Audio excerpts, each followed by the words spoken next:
Hello friends, ഇന്നത്തെ വീഡിയോയിലേക്ക് എല്ലാവർക്കും സ്വാഗതം. ഇതാ നമുക്കിന്ന് ഉള്ളിത്തീയൽ വെച്ചാലോ. അപ്പോൾ നമ്മുടെ സദ്യകളിൽ ഒന്നാം സ്ഥാനത്ത് നിൽക്കുന്ന ഒന്നാണ് ഈ ഉള്ളിത്തീയൽ. അപ്പോൾ നമ്മൾ ഇന്ന് ഉണ്ടാക്കാൻ പോകുന്നത് ഉള്ളിത്തീയലാണ്. അതിനാ ഞങ്ങളെല്ലാവരും കൂടി ഉള്ളിയൊക്കെ മുറിച്ച് സെറ്റാക്കുന്നുണ്ട് കേട്ടോ. ആ കുഞ്ഞുള്ളി പൊളിച്ച് മുറിച്ചെടുക്കണമെങ്കിൽ ഭയങ്കര പണിയാണല്ലേ. അതൊക്കെ അതൊന്ന് കഴുകി കുഞ്ഞായിട്ട് അരിയുന്നുണ്ടേ. അപ്പം നമ്മൾ ബാക്കിയെല്ലാ പണിയും ചെയ്ത് കൊടുക്കുമെങ്കിൽ അമ്മയാട്ടോ ഉള്ളി കറി വെക്കുന്നത്. അപ്പോൾ അത് അമ്മ ഉള്ളിയൊക്കെ നല്ലപോലെ വാട്ടിയെടുത്തിട്ടുണ്ട്. വാട്ടിക്കഴിഞ്ഞപ്പോൾ ഉള്ളി ഒരു ഇത്തിരി ഉള്ളൂ കേട്ടോ. സദ്യ ആയാൽ ഉള്ളിക്കറി നിർബന്ധം കേട്ടോ. അങ്ങനെ അതിൻ്റെ ഇടയ്ക്ക് തേങ്ങ ചിരകി എടുത്തിട്ടുണ്ട്. അതിൻ്റെ വീഡിയോ ഒന്നും എടുക്കാൻ പറ്റിയിട്ടില്ല. അപ്പോൾ തേങ്ങയിലേക്ക് മുളകും മല്ലിപ്പൊടിയും കൂടി ഇട്ട് കൊടുത്ത് അത് നല്ലോണം വറുത്തെടുത്തു കേട്ടോ.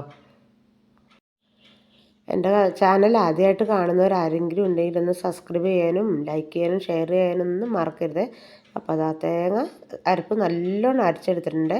അതിൻ്റെ ഇടയ്ക്ക് പുളിയും വെള്ളത്തിലിട്ട് വെച്ചിട്ടുണ്ട് കേട്ടോ. വാളംപുളിയാണ് വെള്ളത്തിലിട്ട് അതും പിഴിഞ്ഞ് ചേർക്കാനുള്ളതാണ്.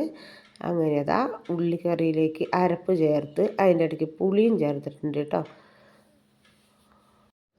ആദ്യം തന്നെ ഉപ്പിട്ടിട്ടാട്ടോ ഉള്ളി വാട്ടിയെടുത്തത്.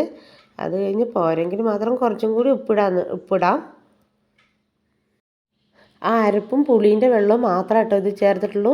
ഒരുപാട് വെള്ളം ഉണ്ടാവില്ല. ഒരു കൊഴുക്കനെയുള്ള കറിയാണിത്.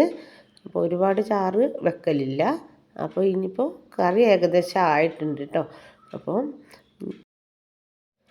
ഇനി ഇതിലേക്ക് നമ്മൾ ആദ്യം തേങ്ങ കൊത്തി വറുത്ത് വെച്ചിട്ടുണ്ട്. അതും കൂടി ചേർത്ത് കൊടുക്കുന്നുണ്ട്.